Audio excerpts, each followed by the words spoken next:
The stench hit me before I even turned the key. A sour, sickly sweet miasma of stale beer, old cigarette smoke, and something else. Something vaguely like vomit. My hand froze on the doorknob of the nest, my little slice of heaven, my weekend sanctuary. This was not the crisp, pine-scented air I'd been dreaming of all week. My name is Lacey, and I'm what most people would call successful. Early 30s, good career, and I'd poured a significant chunk of my savings and a lot of sweat equity into this small cabin by the lake.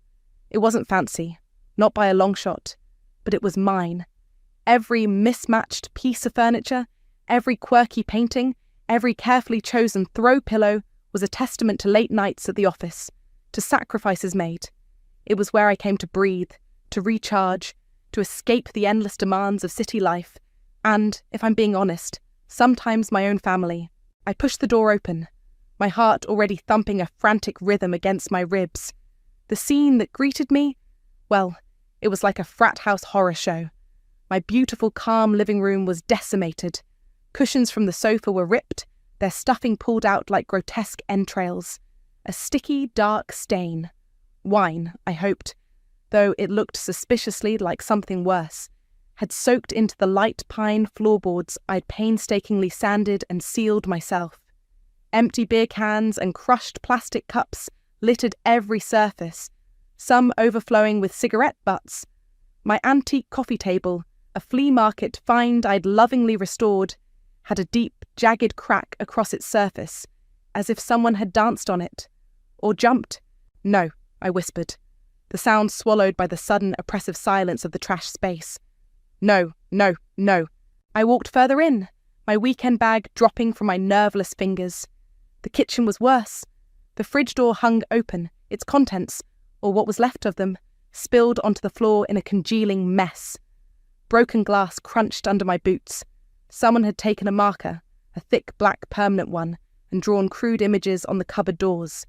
My carefully curated collection of artisanal mugs, gifts from friends, souvenirs from travels. Smashed. All of them. Even the little chipped one I'd kept because it reminded me of my grandmother. Tears pricked my eyes, hot and angry. This wasn't just mess. This was malicious. This was a violation. I forced myself to check the rest of the small cabin. The bathroom mirror was cracked, a spiderweb of fractures radiating from a central impact point. My bedroom. They'd been in my bedroom. My sheets were gone, the mattress stained. Perfume bottles I'd cherished were empty, their contents likely sprayed around with abandon. A small, antique jewellery box, usually tucked away in a drawer, lay open and empty on the floor. It hadn't held much of monetary value, but the few pieces inside were sentimental. My breath hitched. Who? Who would do this? And how did they even get in? I always locked up tight. Always. Then I remembered the spare key, the one I'd reluctantly given my parents for emergencies. An emergency like Brad, my younger brother, needing a place to crash with his deadbeat friends, apparently. A cold dread, quickly followed by a white-hot rage, washed over me. I'd installed a small, discreet security camera facing the main entrance after a minor break-in scare in the neighbourhood last year. It fed to a cloud service. My hands were shaking so badly I could barely operate my phone, but I pulled up the app. There it was. Time-stamped 3 nights ago. The footage was grainy but clear enough. Brad, grinning like an idiot, fumbling with the key, then ushering in a troop of about 10 other guys and girls. I watched, my stomach churning, as the camera recorded snippets of their party. Them dragging my furniture around, loud music thumping even through the phone's tiny speaker, someone swinging from the exposed beam I loved so much. I fast-forwarded, my disgust growing with every frame. Then I saw Brad, clearly drunk, pick up one of my framed art prints, a limited edition I'd saved for months to buy, and hurl it like a frisbee across the room, where it shattered against the wall. He and his friends roared with laughter. My blood ran cold, then boiled. He hadn't just trashed my home, he'd flaunted it. As if that wasn't enough, as I scrolled through the last bits of footage from the next morning, showing them finally leaving in a state of disarray, I saw Brad pause by the door. He looked directly at the camera, a smirk on his face, then scribbled something on a piece of paper and stuck it to the fridge with one of my magnets. I walked back into the kitchen, my gaze fixed on the fridge. There, amidst the marker graffiti, was a crumpled napkin. Scrawled on it in Brad's unmistakable messy handwriting were just 2 words. Chill out. Chill out. My sanctuary, my peace, my hard-earned property, systematically destroyed. And his message was, chill out. He hadn't just trashed my home. He'd spat in my face. Chill out. The 2 words echoed in the trashed silence of my kitchen. My hands clenched so tight my nails bit into my palms. I took a deep, shuddering breath, not of calm, but of icy resolve. Oh, I was past chilling out. Way past. I pulled out my phone, my thumb hovering over Brad's contact. He picked up on the 3rd ring, his voice lazy and still thick with sleep, even though it was early afternoon. Yo. Brad, I said, my voice dangerously low. You need to get over to the nest. Now. Huh? Lacey! What's up? Can't, man. I'm kinda wrecked. Epic night. He actually chuckled. I'm sure it was, I said, the sarcasm practically dripping. I'm at the cabin, Brad. I've seen the epic night all over my floor, my walls, my furniture. A pause. Then a sigh. Not of remorse, but of annoyance. Oh, that. Look, Lace, we got a bit carried away. It's no biggie. We'll, tidy up next time we're up there. Next time? My voice rose despite my efforts to keep it level. There won't be a next time. You deliberately trashed my home, my things I worked for. Geez, chill out, it's just stuff, he said. The exact words from his stupid note. Stuff can be replaced. You're loaded anyway. What's the big deal? The big deal, Brad, I enunciated each word carefully, is that you are an entitled, destructive brat who has finally crossed a line. You have 5 minutes to call me back and tell me you're on your way here to see this with your own eyes. Otherwise, I'm calling the police. That was a bluff, mostly. Dealing with the cops would be a nightmare, but he didn't need to know that. Police? Are you serious? He sounded slightly less cavalier now. Mom and Dad will freak. They should, I said. 5 minutes. I hung up. He didn't call back in 5 minutes. He called back in 7, probably after a frantic consultation. Okay, I can't come now. I've got, plans. But I'm sorry, all right? Seriously. Didn't mean for it to get that out of hand. His apology sounded about as sincere as a politician's promise. Save it, I said. I'm calling Mom and Dad. I disconnected before he could reply, and immediately dialed my mother, Nancy. She answered with her usual breezy, Lacey, dear, how's your weekend? Not great, Mom, I said, pacing through the wreckage. I'm at the nest, or what's left of it. Oh? Her voice sharpened slightly. What happened? Is everything all right? No, Mum. Everything is very much not all right. Brad had a party here. The place is destroyed. Furniture broken, walls defaced, my things smashed.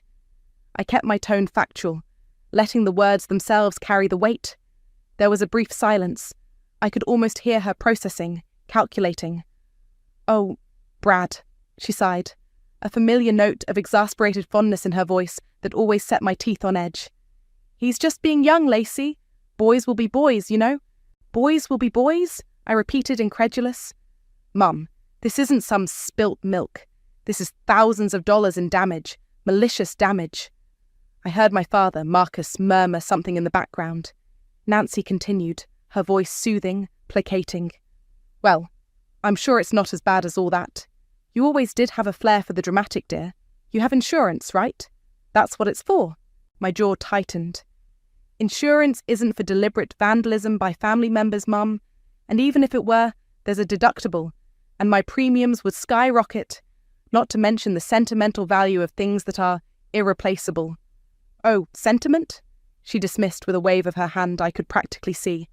Now, Lacey, don't make such a big deal out of it. Your father and I will talk to Brad. He'll get a stern talking to, don't you worry. A stern talking to? I almost laughed. He needs to pay for this. He needs to understand there are consequences.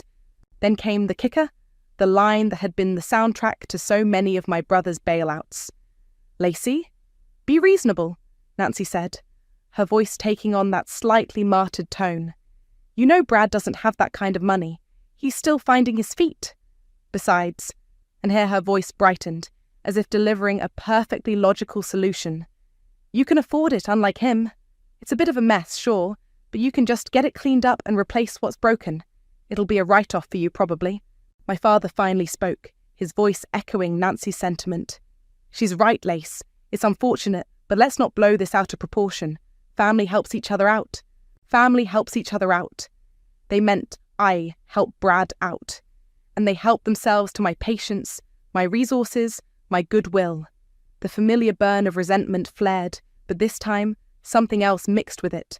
A cold, hard clarity. They would never change. They would always shield him, always expect me to be the responsible one, the one who absorbed the costs of his irresponsibility. I looked around the ruined room, at the chill-out note still mocking me from the fridge. My anger, which had been a raging inferno, began to cool, condensing into something solid, something unbendable. I took a slow breath. Okay, I said, my voice surprisingly calm, even to my own ears. I could hear them exchange faint sounds of relief on the other end. They thought they'd won. Again. Don't worry, I continued, my gaze sweeping over the destruction one last time. I'll take care of it. That's our girl, Nancy chirped, all sweetness and light, now that the unpleasantness was seemingly over. We knew you'd understand. Just send us some pictures later. Maybe we can help you find a good cleaner. I pictured their faces smug and self-satisfied, completely misreading the steel in my voice. A tiny, almost imperceptible smile touched my lips. Right, I said. I'll be in touch. I ended the call. They had absolutely no idea. The drive back to my city apartment was a blur of simmering rage and dawning resolve. You can afford it, Mum's voice echoed in my head, each repetition chipping away at the last vestiges of my familial obligation. Afford it? Yes, I could afford to fix the damage. I could also afford to teach them a lesson they'd never forget. The first thing I did when I got home was dump my ruined weekend bag in the trash. Then I grabbed my good camera, not just my phone, and drove straight back to the nest. The 2-hour trip felt shorter this time, fueled by a different kind of energy. For the next 3 hours, I was a forensic investigator in my own life. I photographed everything. Every stain, every scratch, every broken shard of glass. Wide shots of the rooms, close-ups of the damage. I took macro shots of the gouges in the coffee table, the marker on the cupboards, the rip in the sofa. I filmed slow, panning videos, narrating quietly what each item was, its approximate value, and the nature of the destruction. The digital mountain of evidence grew. Back in my apartment, I spread printouts of the security footage stills across my dining table. Brad, mid-throw. Brad, smirking at the camera. His idiot friends, faces clearly visible, participating in the vandalism. The next morning, I called Annika. She's my rock. The kind of friend who tells you when you have spinach in your teeth and when you're being a doormat.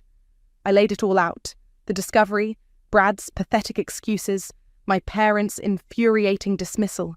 Lacey, that's beyond awful, Annika said, her voice tight with anger on my behalf. They expect you to just what? Smile and write a check? After he treated your sanctuary like a public toilet? Pretty much, I sighed. Standard operating procedure for the Hayes family, starring Brad as the golden child and me as the first national bank of Lacey. Not this time, Annika said firmly. This time, you burn it all down. Metaphorically, of course. Mostly. That's the plan, I said, a grim satisfaction in my voice. I'm documenting everything. I mean, everything. Good, she said. Itemize it. Every single cent. And don't just bill Brad. Bill your parents. They're complicit. They enabled this. They raised him to be this little monster. Her words were like a balm to my frayed nerves. It wasn't just me being unreasonable. It wasn't just me overreacting. You think I should? I asked, though I already knew the answer. Abso-freaking-lutely, Annika said. They dismissed you because you can afford it. Fine. Let them contribute from their retirement fund. See how quickly their tune changes when it's their money on the line. That afternoon, I started compiling the list. Replacement cost for the custom sofa, $12,800. Repair and refinish antique coffee table, if salvageable, otherwise replacement. Estimated $600. New artisanal mugs, 12, at an average of $30 each, $360. Repainting kitchen cupboards, $400. Professional cleaning services for biohazards and extreme mess, $500. Replacing smashed art print, $450. The list went on, page after page. I researched current retail prices, got quotes from contractors for repairs. I was meticulous. I was ruthless. The total, when I finally tallied it up, was staggering. Even I was a little shocked. It was well into 5 figures. Then, I called Ellis, a sharp lawyer I knew from a networking group.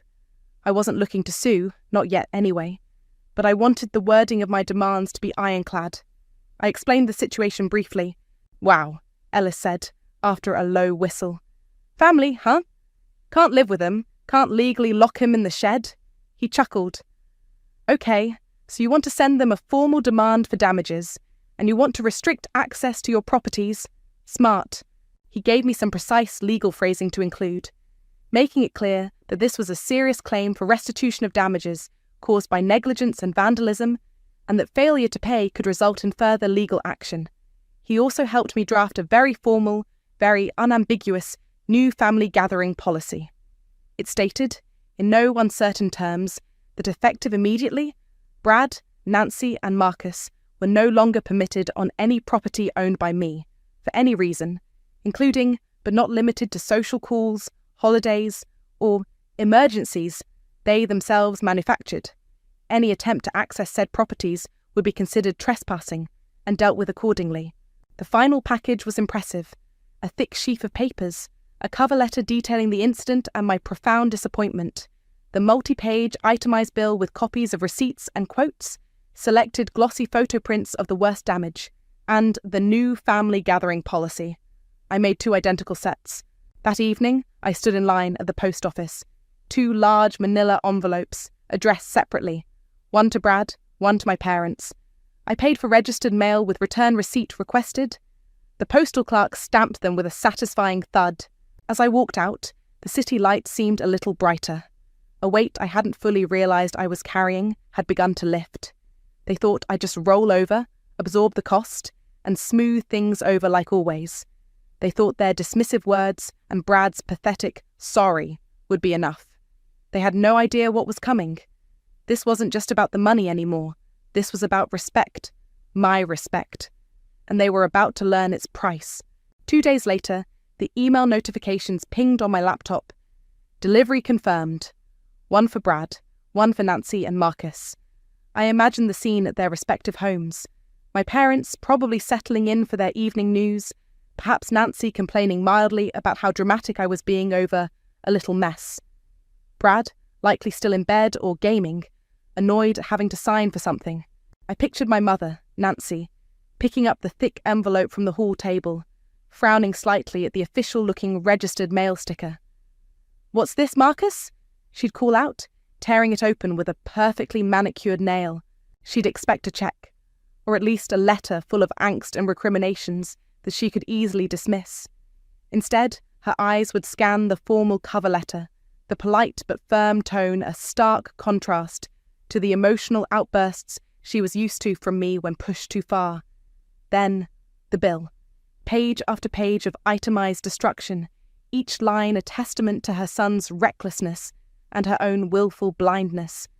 The numbers would leap off the page, not a few $100s for a cleaner, but a sum that would make even their comfortable suburban eyes water. I could almost see her face paling, her hand flying to her mouth. Marcus, you need to see this." My father, Marcus, ever the pragmatist when it suited him, would take the papers, his brow furrowing.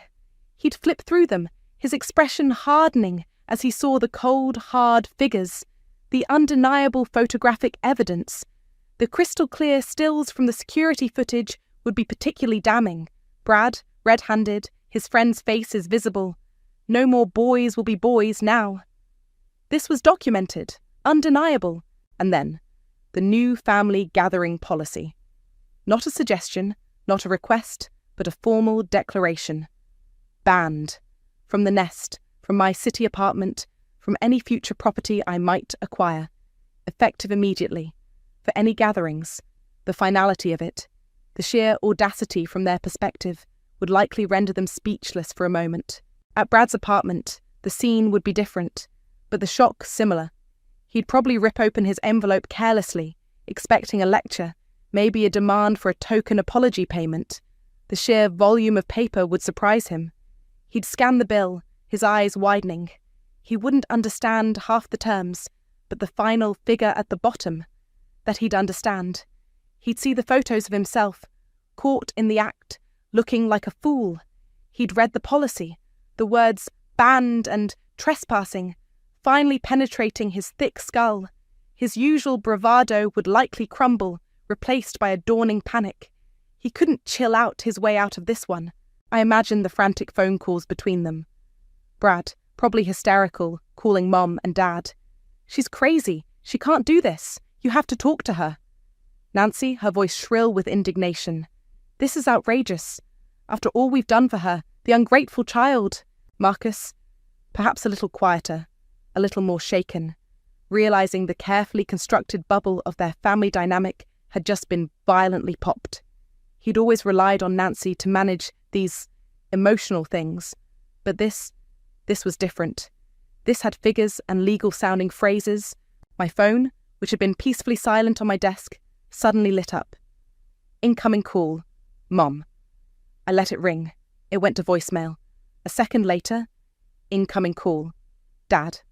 I let that one go too. Then, almost immediately, incoming call. Brad. Ignored. The phone buzzed again. A new voicemail. It was Nancy. I pressed play, holding the phone slightly away from my ear. Lacey! Lacey! You pick up this phone right now! What is the meaning of this ridiculous piece of paper? How dare you, after everything, your own brother? This is beyond... Her voice was a torrent of sputtering outrage, a far cry from the dismissive calm she'd displayed just days before. I listened for about 10 seconds, enough to get the gist. Then, with a small, almost serene smile, I tapped delete. My phone immediately started ringing again. Mum. I silenced it. Then Dad. Silenced. Then Brad. His call display picture a goofy selfie that now just looked pathetic. Silenced. A string of texts started to come through. Mum. Call me immediately. This is unacceptable. Dad. Lacey, we need to discuss this. This is not the way. Brad. WTF? Are you serious? You can't do this to me. Brad. Mom and Dad are freaking out. Call them. I read them, a strange sense of detachment washing over me. The panic in their words was a stark contrast to the quiet hum of my apartment. They were reacting exactly as I had anticipated. Their world, where I was the ever-reliable, ever-forgiving safety net, had just been upended. I poured myself a glass of water, the silence in my apartment feeling richer, deeper than it had in years. The peace was already beginning. They thought they could break my things, dismiss my feelings, and I would just absorb it. They were learning, perhaps for the first time, that actions have consequences, and my ability to afford it also afforded me the ability to draw a line so thick, so permanent, they'd never be able to cross it again. The barrage of calls and texts continued for days. It was like a digital siege. First came the outrage, the sputtering disbelief I'd already sampled. Then it shifted. The voicemails became a masterclass in manipulation.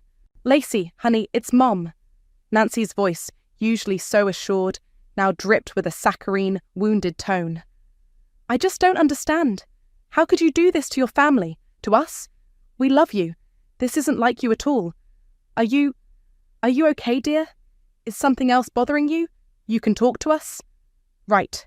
Because I was clearly the one with the problem. Then came Dad, Marcus, trying the disappointed but reasonable approach. Lacey, your mother is very upset. Brad is beside himself. This bill, it's just not feasible. And this policy? It's tearing the family apart. Think about the upcoming holidays. Think about tradition. We need to sit down and talk this through calmly. Brad's messages were less sophisticated, mostly a string of angry emojis, misspelled accusations of cruelty, and pathetic pleas. You are ruining my life. I said I was sorry. What more do you want? I didn't respond to any of them. Not a single call, not a single text. My silence seemed to infuriate them more than any argument could have. A few days later, a new number popped up on my caller ID. I didn't recognize it, so I let it go to voicemail. The message was from my Aunt Valentina, Mum's sister. Her voice was syrupy sweet, oozing concern. Lacey, darling, it's your Aunt Valentina. Your mother called me. She's terribly worried about you. And about this misunderstanding. Honey, families have disagreements, but this seems so extreme. Brad made a mistake, a silly, youthful mistake. But he's your brother, and your parents, they're heartbroken. Can't we all just find a way to forgive and forget? For the sake of family unity? Your mother said you're not even taking their calls. That's not like you, sweetheart. I rolled my eyes. So Mum had deployed the flying monkeys. Valentina had always been a bit of a busybody, quick to offer unsolicited advice and mediate disputes, usually by pressuring everyone to concede to Nancy's wishes for peace. I actually considered calling Valentina back, just to set her straight. But then I remembered Annika's advice about Jade. Justify, argue, defend, explain. Engaging would just give them an opening. So, I texted her instead. A short, polite message. Aunt Valentina, thank you for your concern. The matter is between me, Brad, and my parents. My terms are clear and non-negotiable. I hope you can understand. Her reply was almost instantaneous. But Lacey, family is more important than money or old houses. Your mother is beside herself. Surely you can bend a little. I didn't reply to that one. Bending a little was how I'd ended up here in the first place. The next day, Annika sent me a screenshot. You might want to see this, her message read. It was from a rarely used extended family group on some obscure social media platform I'd forgotten I was even part of. Brad had apparently decided to take his grievances public, or at least semi-public. His post was a masterpiece of victimhood. So disappointed in some family members who care more about stuff than people.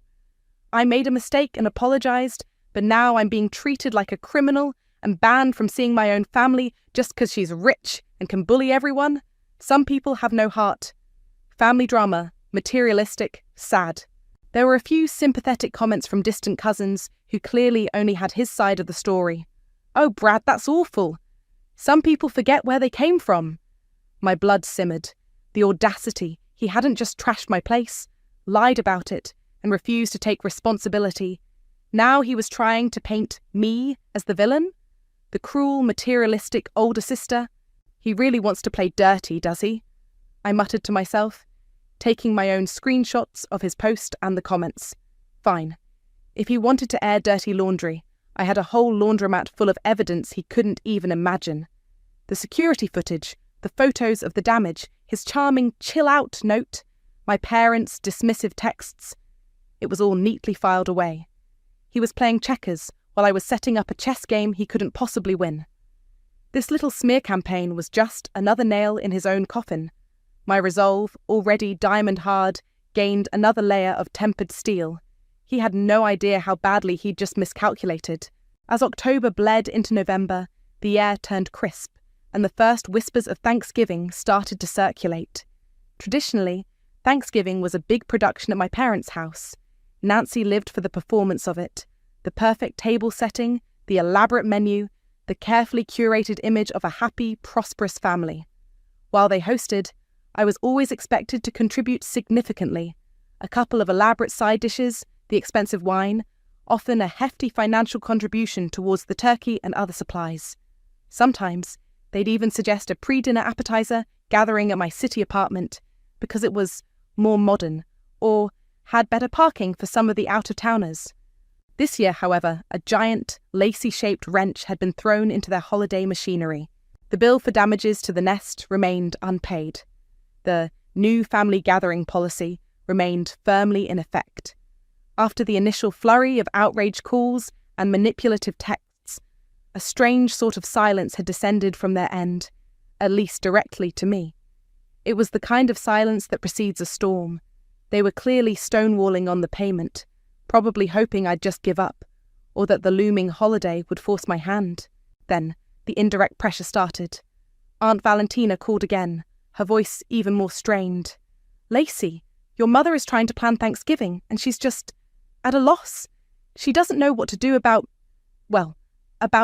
you. Surely you're not going to let this ruin Thanksgiving for everyone?" "Aunt Valentina," I said, my voice calm and even. "My plans for Thanksgiving are my own. The situation with my parents and Brad is separate. They have the bill and they have the policy. Nothing has changed." "But it's Thanksgiving?" she wailed, as if the holiday itself possessed magical powers of absolution. I politely ended the call. A few days later, an email landed in my inbox from Nancy. Subject: Thanksgiving plans. The email was a masterpiece of passive aggression and denial. It outlined the usual Thanksgiving dinner details at their house, then casually added, "Lacey, we'll need you to bring your famous pecan sweet potato casserole and the cranberry orange relish.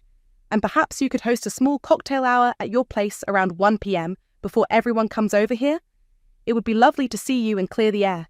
We need to put all this unpleasantness behind us and come together as a family." No mention of the 5-figure bill, no acknowledgement of the ban.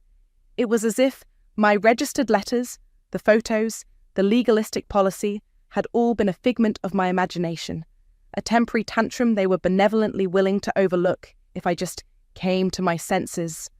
I stared at the email, a humorless laugh escaping me, the sheer, unadulterated gall. Annika, when I read it to her over coffee, just shook her head. They are genuinely living in another reality, aren't they? Clear the air. The air is crystal clear, Lacey. You've made your position perfectly plain. "So what do I do?" I asked, though I already knew. "You make your own Thanksgiving plans," Annika said, her eyes sparkling. "Quiet, peaceful, and utterly devoid of drama. My place, your place, fancy takeout, sweatpants. The world is our oyster, my friend." The thought was incredibly appealing. A Thanksgiving without the forced smiles, the undercurrents of resentment, Nancy's subtle digs, and Brad's entitled whining. It sounded like paradise. "Done," I said. "My place. We'll order in from that amazing Indian place and watch terrible movies." "Perfect," Annika grinned. I didn't reply to Nancy's email. My silence was my answer. A week later, another email. This time from my father, Marcus. It was shorter, more direct, but equally delusional. Subject: Thanksgiving contributions. "Lacey, your mother is getting anxious about the arrangements. We'll be by your place on Thursday morning, say around 10 a.m, to pick up your usual contributions for Thanksgiving dinner. And we can all talk then, like a normal family. This has gone on long enough." Not a request, a statement. As if they could just summon me, command my compliance, and override my clearly stated boundaries by sheer force of will. They were actually planning to just show up. The arrogance was breathtaking. This time I did reply. A single, concise sentence. "My policy stands. Any uninvited appearance at my properties will be considered trespassing, and I will act accordingly. The bill for damages to the nest remains outstanding." I hit send. The ball was back in their court. Let them try. I was ready. The thought of a confrontation didn't fill me with dread anymore. It filled me with a grim sort of anticipation. They wanted to push. I was about to show them just how hard I could push back. Thanksgiving was indeed looming, but the only pressure cooker I was interested in was the one simmering with my own quiet, delicious plans with Annika. Thanksgiving morning dawned bright and chilly. Instead of the usual frantic rush of baking and packing, my apartment was an oasis of calm. The rich aroma of coffee filled the air, and Annika was already there, curled up on my sofa in fuzzy socks, flipping through streaming services for our terrible movie marathon. We were planning a feast of takeout later, zero stress involved. Around 10:05 a.m, right on schedule for their threatened arrival, my apartment buzzer shrieked. Not the polite, quick buzz of a delivery person, but a long, insistent, demanding blare. Annika raised an eyebrow. Showtime? Looks like it, I said, a strange calm settling over me. I picked up my phone, already set to record video, and walked to the intercom. Yes? Lacey, it's us. Open the door. Nancy's voice, sharp and impatient, crackled through the speaker. I'm afraid I can't do that, Mom, I replied, my tone even.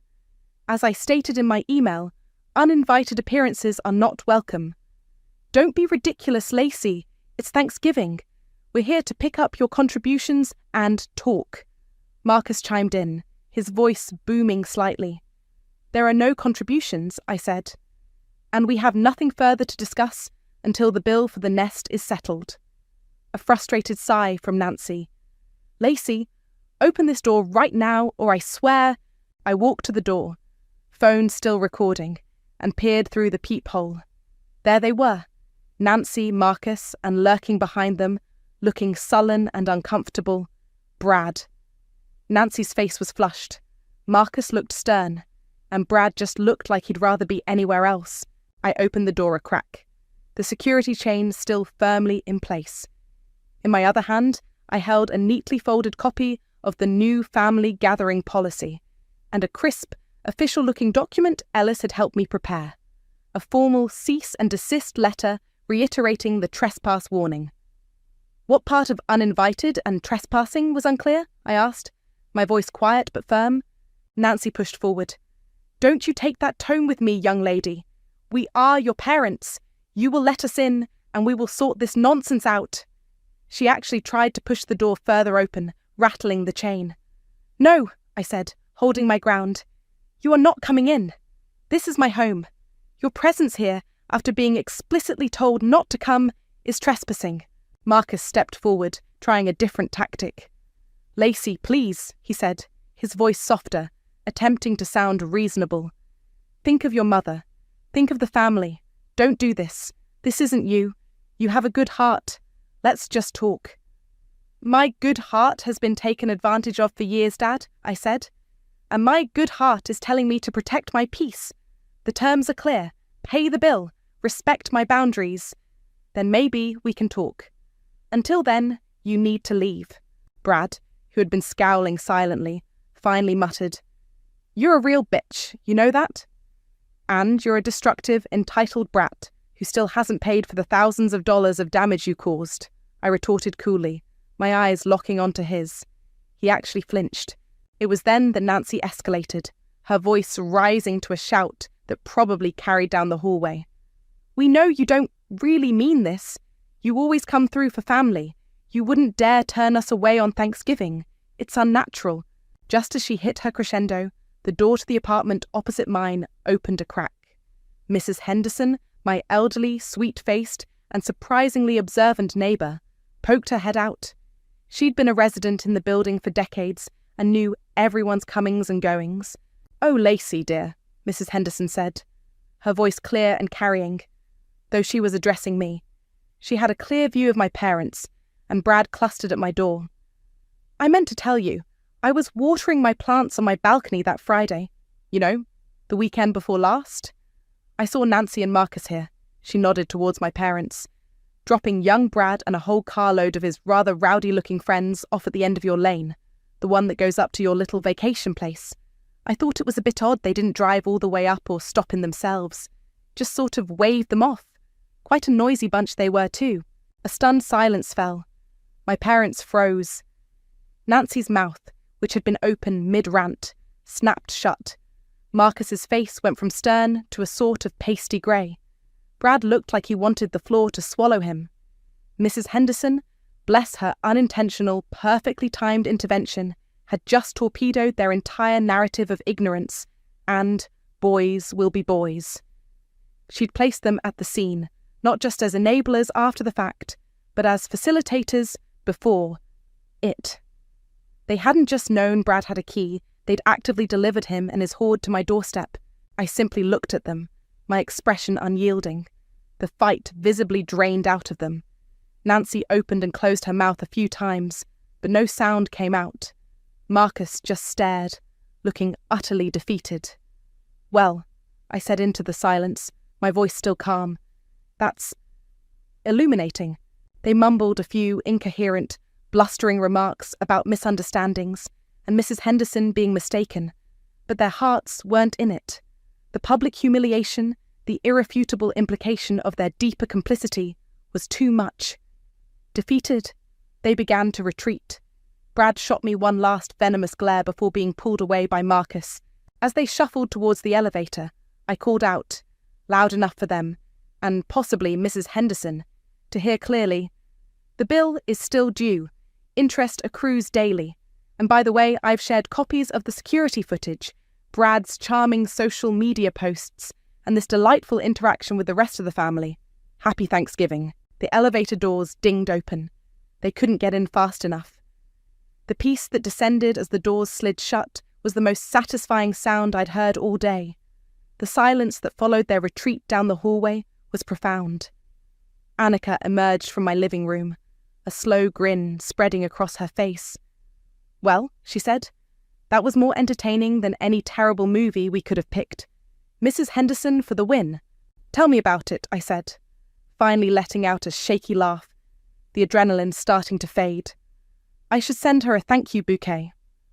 Our Thanksgiving was, as planned, quiet, peaceful, and filled with delicious Indian food and genuinely terrible B-movies. There were no passive-aggressive comments, no demands, no expectations, just easy conversation and the comfort of genuine friendship. It was the best Thanksgiving I'd had in years. In the days that followed, the fallout from the Thanksgiving showdown, as Annika dubbed it, began to ripple through the extended family. My cousin Kylie, who had always been more level-headed than most, called me a few days later. "Lacey," she began, her voice hesitant. "So, Aunt Nancy is telling everyone you threw them out on Thanksgiving after they just wanted to talk, and that Mrs. Henderson is a confused old lady. Is she now?" I said calmly. "Funny, because I have a crystal-clear video of the entire interaction, including Mrs. Henderson's perfectly lucid statement. And I also have the security footage from the nest, Brad's charming social media confession, and copies of their dismissive texts when I first told them about the damage. I shared a little highlights reel with a few select people. Perhaps you'd like to see it?" There was a pause. "Oh," Kylie said. "Actually, Uncle Robert already forwarded something like that. It's pretty damning, especially the part where Brad is literally swinging from the rafters." The grapevine, it turned out, worked both ways. Once a few key, less biased relatives saw the actual evidence, the visual proof of the destruction, Brad's arrogance, my parents' complicity confirmed by Mrs. Henderson, and their aggressive behaviour at my door, Nancy's narrative of the misunderstood son and the cruel, unforgiving daughter began to crumble. The bill, however, remained unpaid. My lawyer, Ellis, sent a follow-up letter, a bit more strongly worded this time, hinting at small claims court and the public record that would create. About a week after that, a certified cheque arrived in the mail. Not from Brad, of course, from Nancy and Marcus. It was for the full amount, every last cent. There was no note, no apology, just the cheque. I deposited it immediately. The satisfaction was immense, not just for the money, but for what it represented. Accountability, finally. Kylie called again a few weeks before Christmas. "Things are tense over here," she reported. "Aunt Nancy is apparently a wreck. Not because she's sorry, from what I gather, but because everyone knows. Uncle Marcus had to take out a home equity loan to cover that bill you sent. They're not hosting Christmas this year. Say they're not feeling up to it. First time ever." "And Brad?" I asked, trying to keep my voice neutral. "Total pariah," Kylie said bluntly. "None of his usual enablers in the family want anything to do with him after seeing what he did. He apparently had some kind of meltdown when he realised no one was bailing him out of this, financially or socially. Word is, he's actually had to get a real job. Part-time, stocking shelves. A faint, fading sadness touched me then. Not for them, but for the family I wished I'd had. The one that existed only in greeting cards and holiday movies. But it was quickly overshadowed by a profound sense of peace.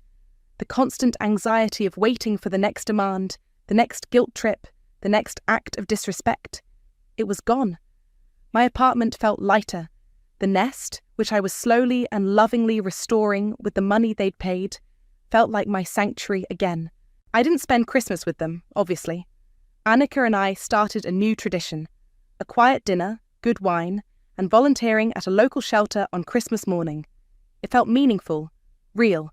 The calls and texts from Nancy, Marcus, and Brad eventually stopped altogether.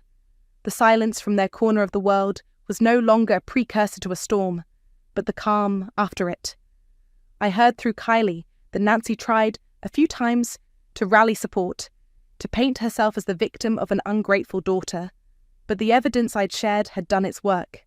People knew. My life became my own, truly. I realized that my ability to afford it wasn't just about money. It was about affording myself peace, affording myself respect, affording myself the power to draw lines and enforce them.